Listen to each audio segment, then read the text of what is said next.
Anda itu harus lebih takut menanam porang di bawah naungan. Tumbuhan itu perlu berfotosintesis.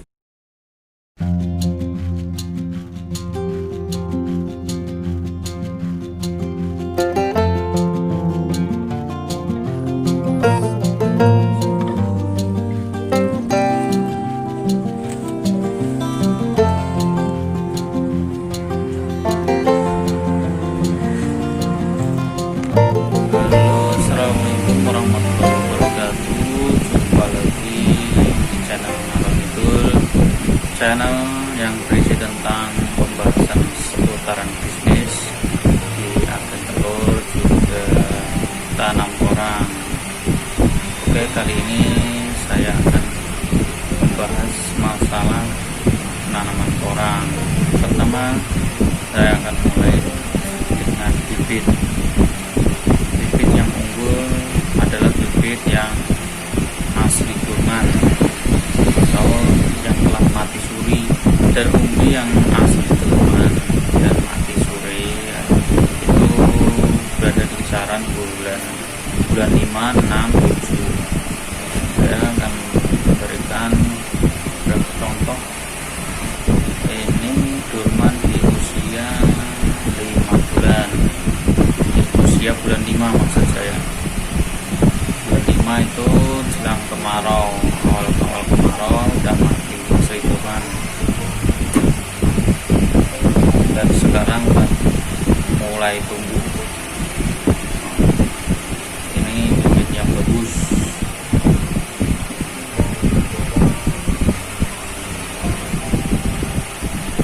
Dan ini dulu saya tanam dari biji bunga yang pernah saya upload dalam polybag itu, yang satu polybag saya kasih 6-8 butir.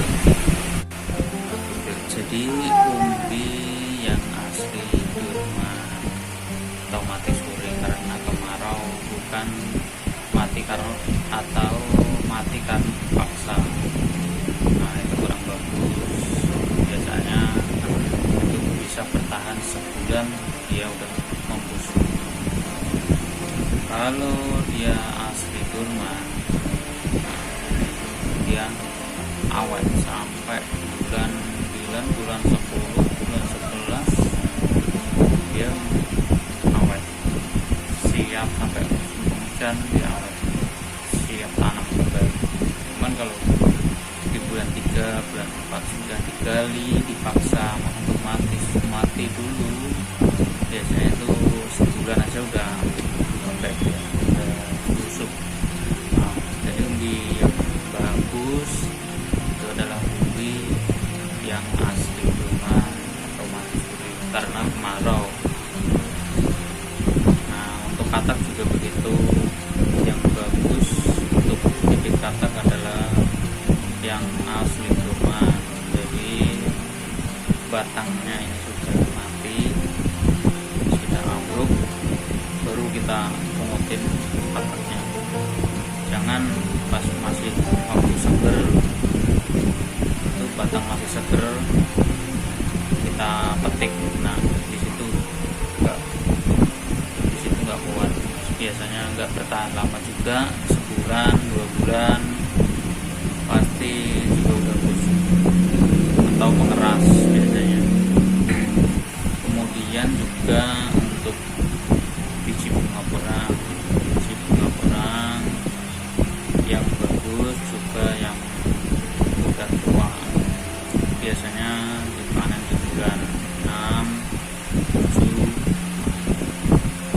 Itu yang udah merah-merah itu jemur, bisa untuk dipakai bibit.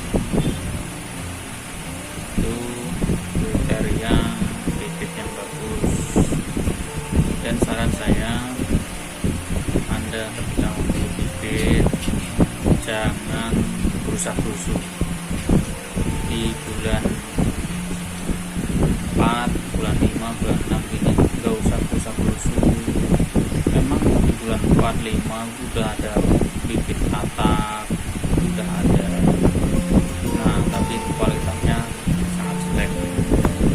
Anda akan rugi dua kali lipat bahkan lebih.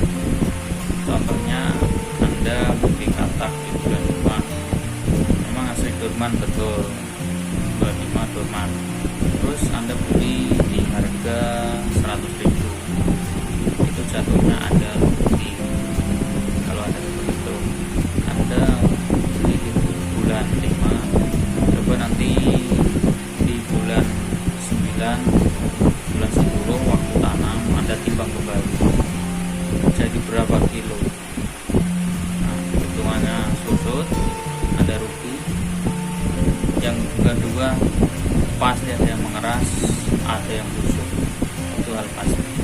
Jadi nggak usah busuk-busuk, lebih baik harga mahal sedikit di bulan 8, bulan 9, atau yang lebih bagus di bulan 11 waktu tanam. Waktu tanam Anda beli bibit itu bagus, pasti itu terjamin asli Durman, karena jarang katak bertahan sampai bulan 9 kalau katak itu bagus. Kalau jelek di bulan 6 pasti udah busuk. Dan waktu tanam yang tepat atau yang bagus untuk menanam orang mungkin nggak berbeda jauh dengan anjuran para senior kita dulu atau Pak Bayi di koran, menanam tepatnya itu di bulan apa yang bagus. Kalau menurut saya ada dua macam. Pertama, jika Anda berada di MDPL tinggi atau pegunungan, Anda bagusnya menanam di musim kemarau, seperti bulan 6, 7, 8 bisa. Itu bagus.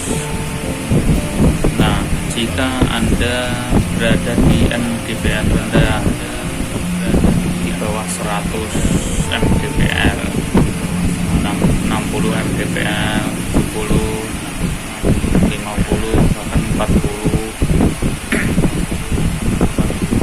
Anda harus menanam ketika sudah turun hujan di bulan 10, 11. Nah, jika sudah hujan 1, 2, 3, 4, minimal 3-4 kali, Anda sudah bisa untuk menanam. Anda sudah bisa untuk mulai menanam. Kenapa saya mengajukan seperti itu? Karena di MDPL rendah cuaca sangat-sangat ekstrim, panas, tak terkendali. Kemudian yang sangat penting adalah tak terkendali. Bagaimana cara menanam orang di naungan atau tanpa naungan, mana yang lebih bagus? Yang namanya menanam itu ya di lahan yang bebas, jangan menanam di bawah tegakan. Kalau tegakan kayu-kayu besar, kayu-kayu yang rindang, itu hasilnya nggak akan maksimal, nggak akan bagus. Kalau menurut saya itu di tanaman apapun. Jadi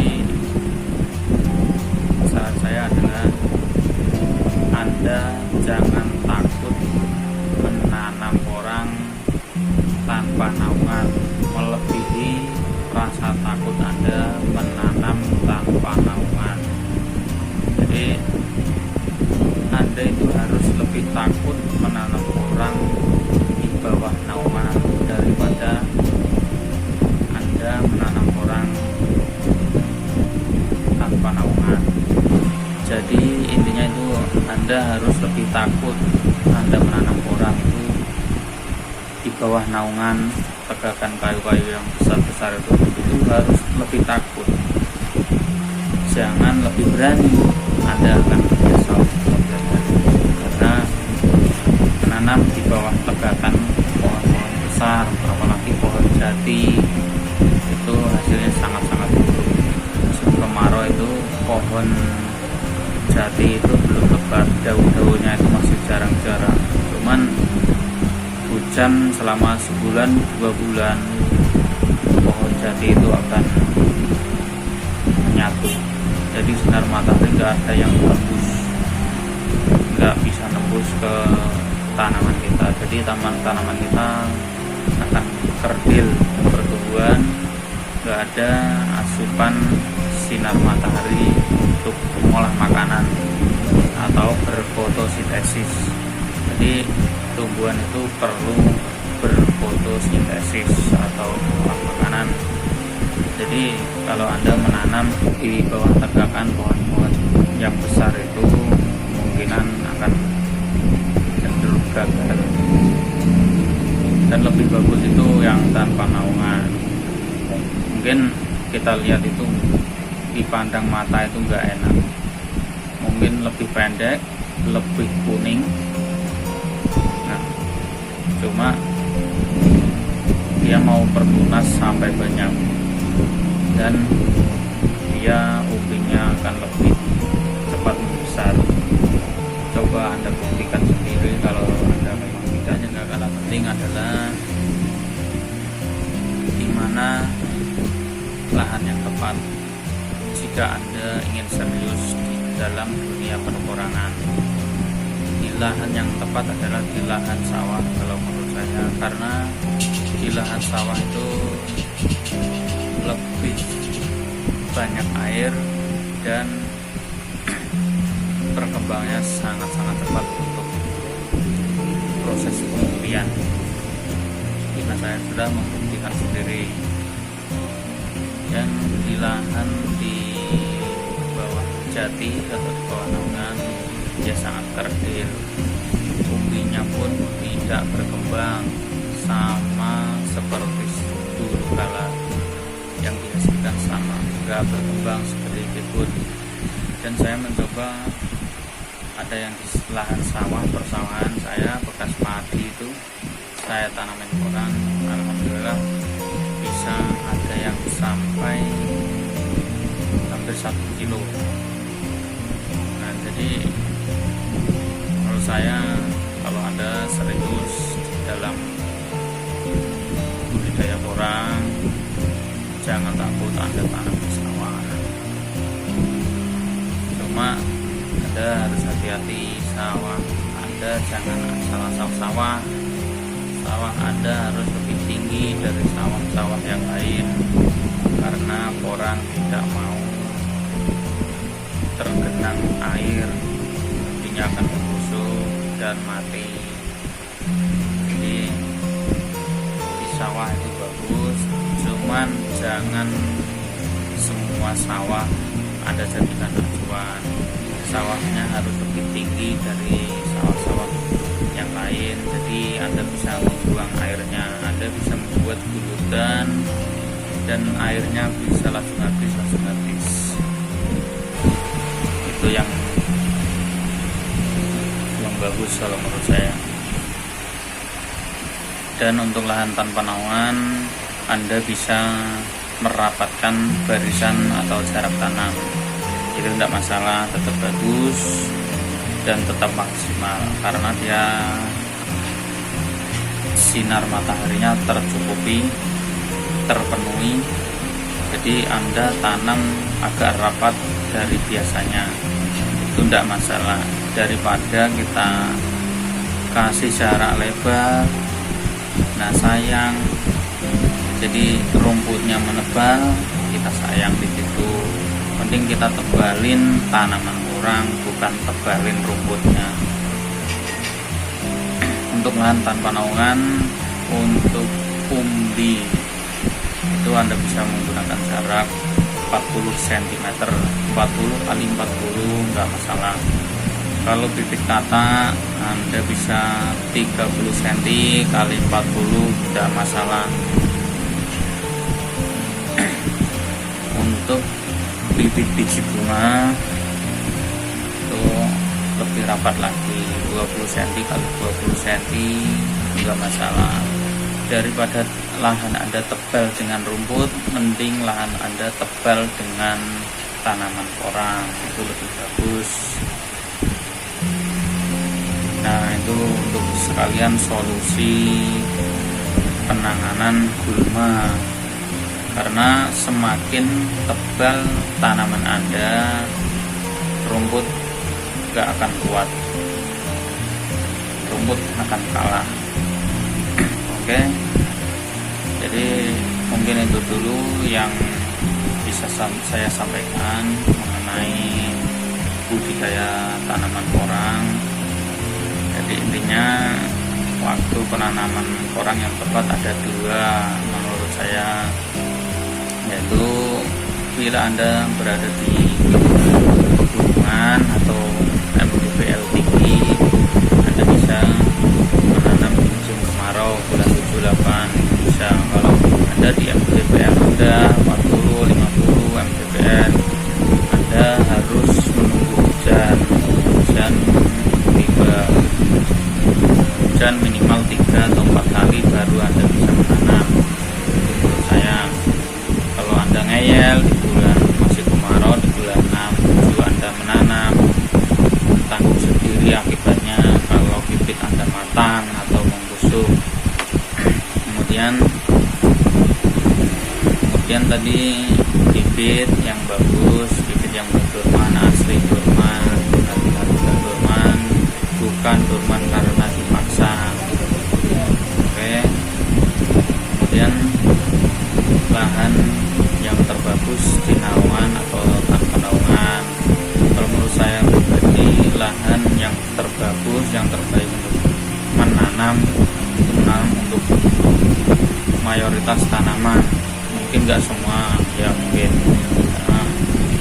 ada salah satu memang yang harus untuk ada naungan, mungkin entah tanaman apa, saya kurang paham. Tapi untuk porang, insya Allah di MDPL rendah Anda bisa tanam di tanpa naungan. Jangan takut, harusnya Anda lebih takut menanam di bawah tegakan pohon-pohon besar itu Anda harus lebih takut daripada Anda menanam tanpa naungan. Harus lebih berani Anda menanam tanpa naungan. Oke, mungkin itu dulu yang bisa saya sampaikan. Terima kasih sudah menonton. Terima kasih banyak untuk viewer saya yang sudah subscribe, like, dan komen. Terima kasih banyak. Semoga rezeki Anda melimpah ruah.